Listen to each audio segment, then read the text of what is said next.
1, 2, 3. Assalamualaikum warahmatullahi wabarakatuh. Perkenalkan, kami dari kelompok 3 akan menjelaskan tentang protokol jaringan dengan anggota kami, yaitu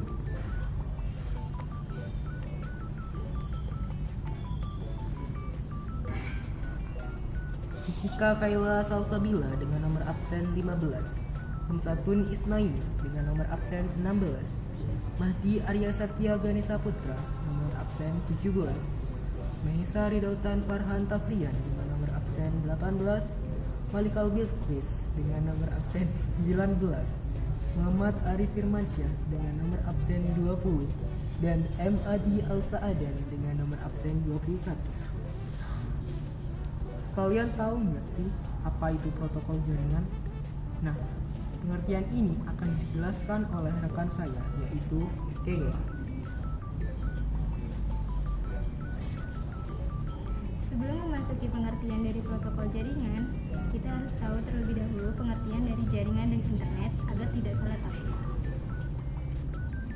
Jaringan komputer adalah sistem yang menghubungkan dua atau lebih perangkat untuk berbagi data, sumber daya, dan layanan. Jaringan ini bisa berupa LAN atau Local Area Network, jaringan dalam satu area terbatas, misalnya kantor atau rumah. MAN, Metropolitan Area Network, jaringan dalam satu kota atau area metropolitan. WAN, Wide Area Network, jaringan yang mencakup area luas seperti antar negara atau seluruh dunia, contohnya internet.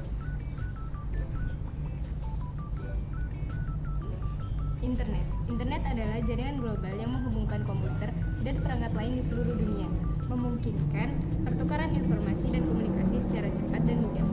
Lebih rinci, internet merupakan singkatan dari Interconnected Network, jaringan terhubung.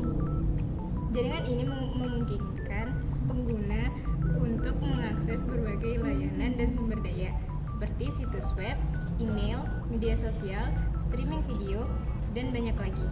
Internet juga memfasilitasi komunikasi, kolaborasi, dan akses ke informasi dari mana saja. Setelah tahu, kita akan menjelaskan protokol jaringan. Protokol jaringan adalah aturan standar yang mengatur komunikasi antar perangkat dalam jaringan komputer, memastikan data dikirim, diterima, dan diproses dengan benar. Fungsinya mencakup pengalamatan, pengiriman data, keamanan, dan manajemen koneksi untuk komunikasi yang efisien.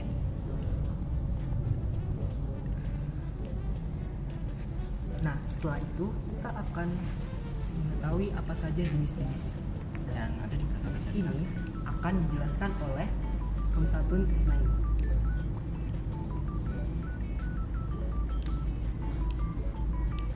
Apa saja jenis protokol jaringan? Yang pertama, protokol jaringan komunikasi data, TCP atau IP, Transmission Control Protocol atau Internet Protocol. Protokol utama yang menjadi dasar komunikasi di internet. TCP bertanggung jawab atas pengendalian koneksi dan pengiriman data secara berurutan. Sedangkan IP menangani pengalamatan dan pengiriman paket data antar perangkat dalam jaringan. UDP, Pusat Datagram Protokol, protokol yang lebih ringan dan cepat dibandingkan TCP karena tidak menyediakan mekanisme pengendalian aliran dan retransmisi, sehingga sering digunakan dalam aplikasi real time seperti streaming video dan VoIP. ICMP, Internet Control Message Protocol, digunakan untuk mengirim pesan error, status, dan diagnosa jaringan seperti dalam perintah ping dan trace route. Yang kedua, protokol aplikasi, HTTP, Hypertext Transfer Protocol, digunakan untuk mentransfer halaman web dan sumber daya terkait antara klien dan server.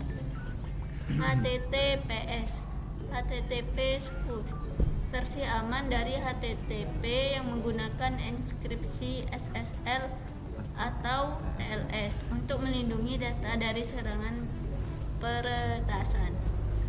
FTP, File Transfer Protocol, digunakan untuk mengunggah dan mengunduh file antara klien dan server melalui jaringan. SMTP, Simple Mail Transfer Protocol, digunakan untuk mengirim email melalui jaringan. IMAP, Internet Message Access Protocol, dan POP3, Post Office Protocol versi 3, digunakan untuk mengambil email dari server email dengan metode yang berbeda. IMAP menyimpan email di server, sementara POP3 mengunduhnya ke klien. Yang ketiga, protokol keamanan. SSL atau TLS, Secure Socket Layer atau Transport Layer Security, digunakan untuk mengenkripsi komunikasi antara klien dan server, misalnya dalam transaksi online.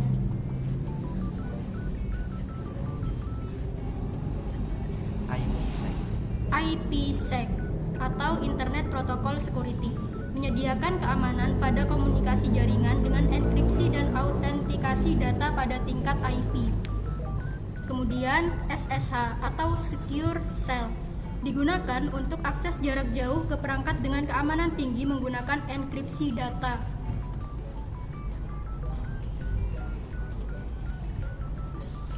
Yang keempat, protokol manajemen jaringan. SNMP atau Simple Network Management Protocol digunakan untuk mengelola dan memonitor perangkat jaringan seperti router, switch, dan server.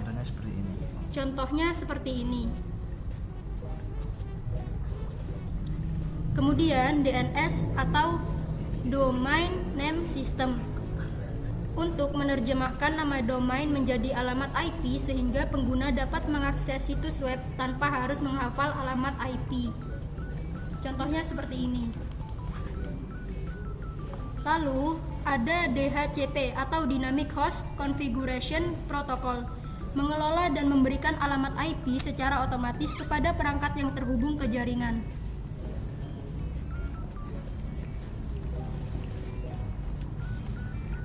Nah, itu dia jenis-jenis dari protokol jaringan.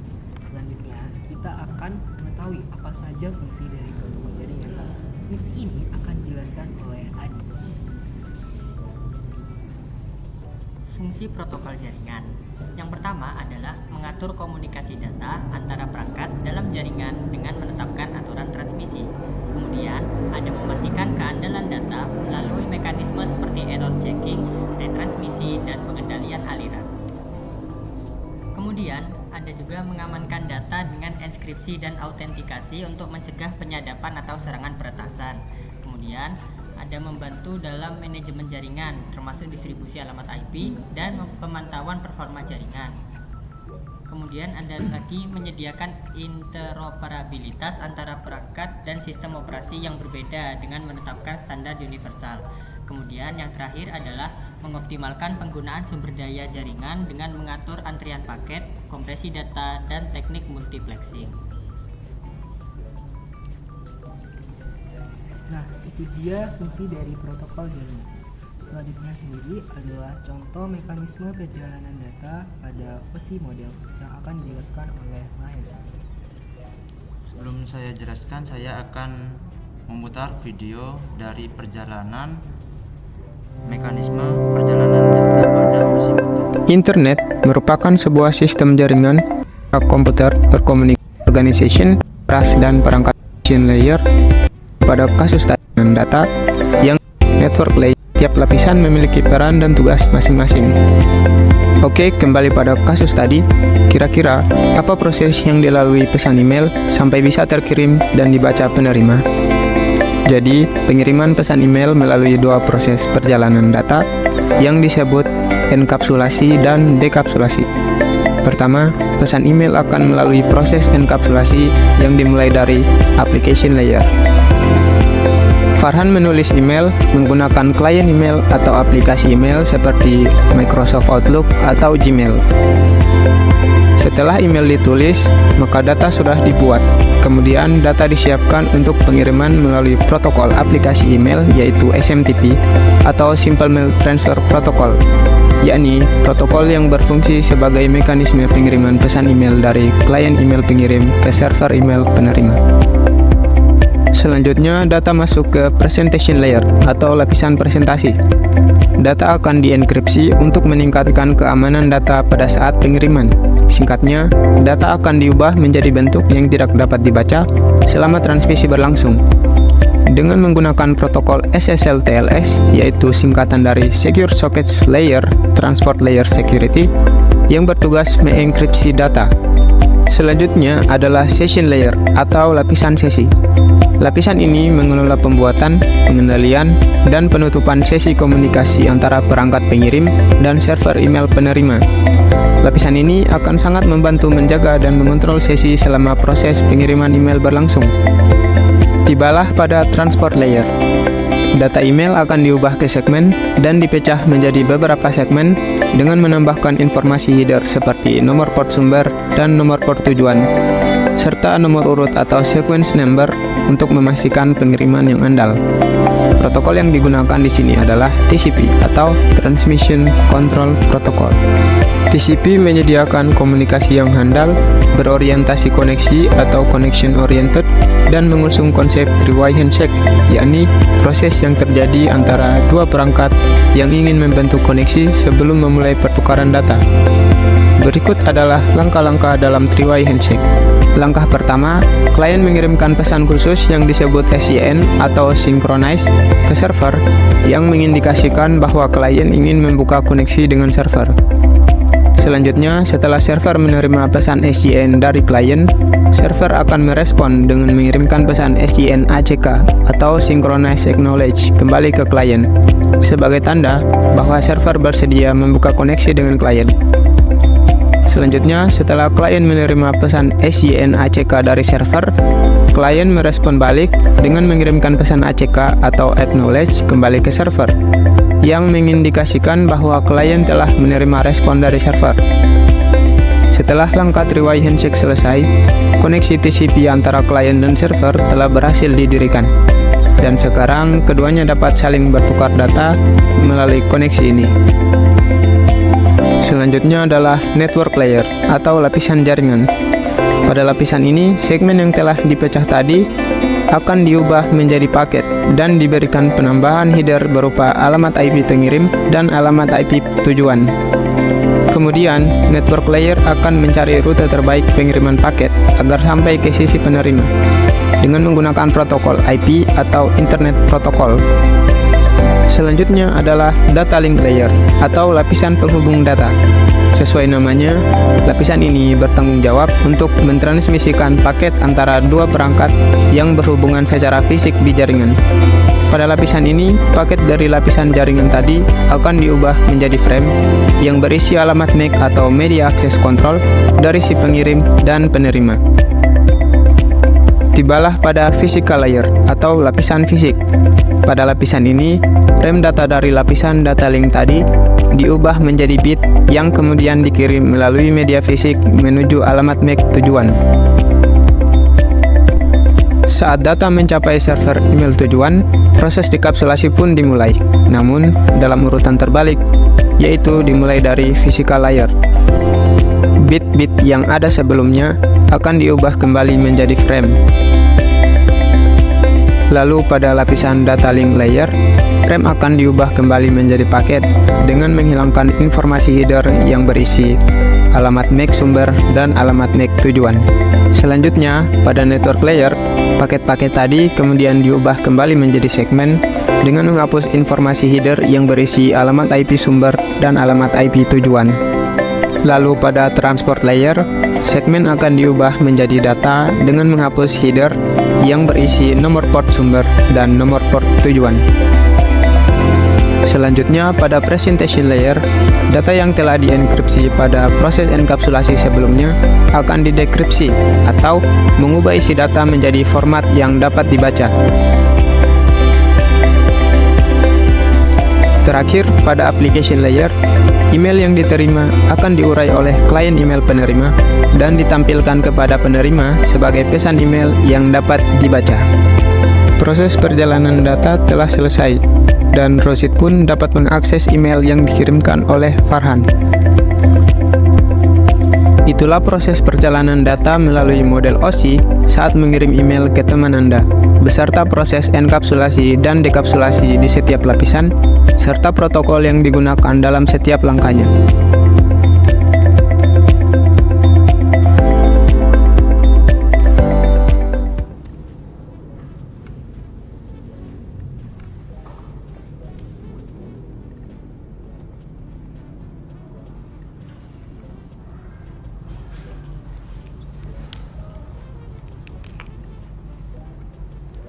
Setelah kita menonton video tersebut, saya akan menjelaskan kembali tentang OSI model yang memiliki 7 lapisan. Pada lapisan pertama, ada application layer atau lapisan aplikasi. Peran ini sebagai lapisan ini berinteraksi langsung dengan aplikasi yang digunakan pengguna.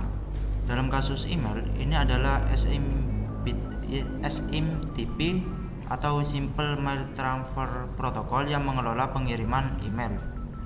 Contohnya seperti Anda mengetik email di Gmail, Outlook, atau Thunderbird dan menekan kirim. Yang kedua ada presentation layer atau lapisan presentasi. Perannya sebagai menangani enkripsi, deskripsi, dan kompresasi data agar lebih aman dan efisien. Contohnya seperti jika email Anda dikirim melalui HTTPS atau TLS, lapisan ini akan mengenkripsi kontennya agar tidak bisa disadap. Yang kedua, jika ada lapisan dalam format zip, lapisan ini bisa mengkompresinya sebelum dikirim. Yang ketiga ada session layer atau lapisan sesi. Perannya sebagai mengelola sesi komunikasi antara perangkat pengirim dan penerima. Contohnya ketika Gmail membuka sesi komunikasi dengan server email Google. Dan jika komunikasi terputus saat mengirim Gmail, sesi ini memungkinkan melanjutkan tanpa mengulang dari awal. Yang keempat ada transport layer atau lapisan transportasi. Perannya sebagai mengatur pembagian data menjadi segmen-segmen kecil dan memastikan data dikirim dengan benar. Contohnya seperti protokol TCP digunakan untuk memastikan email dikirim tanpa kesalahan.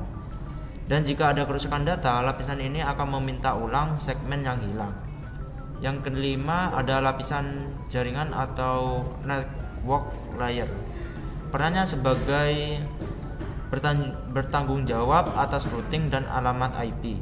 Dan contohnya seperti server email Google mencari alamat IP server email penerima dengan menggunakan DNS. Contoh misalnya jika Anda mengirim email ke user@yahoo.com, server akan menemukan IP server Yahoo untuk meneruskan email. Yang keenam ada data link layer atau lapisan tautan data. Perannya sebagai lapisan ini menangani pengirim paket data ke perangkat jaringan yang sesuai dalam satu jaringan.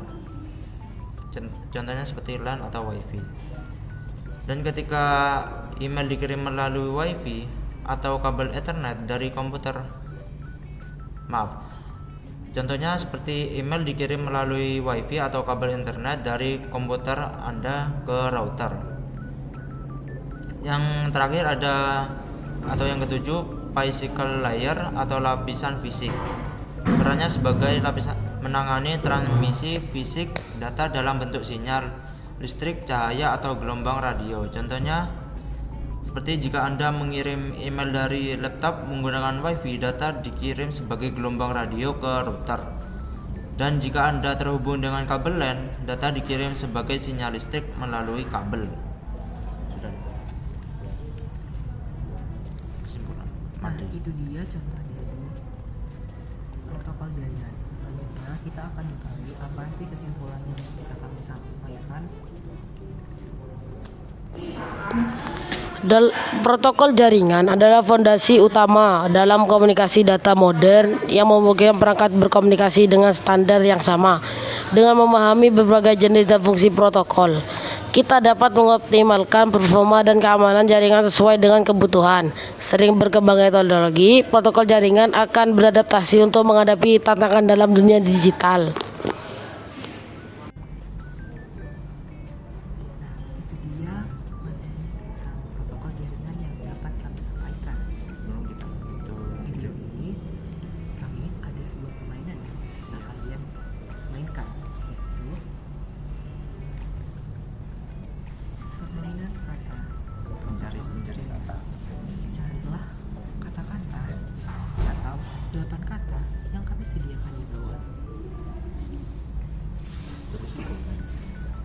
Jika kalian menemukannya, jangan lupa sampaikan pada kami agar kami bisa mengetahui siapa yang berhasil menemukan kata-kata tersebut.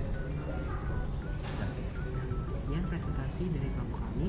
Kurang lebihnya mohon maaf karena kesempurnaan sesungguhnya hanyalah milik Allah Subhanahu wa Ta'ala. Sekian dan terima kasih. Wassalamualaikum warahmatullahi wabarakatuh.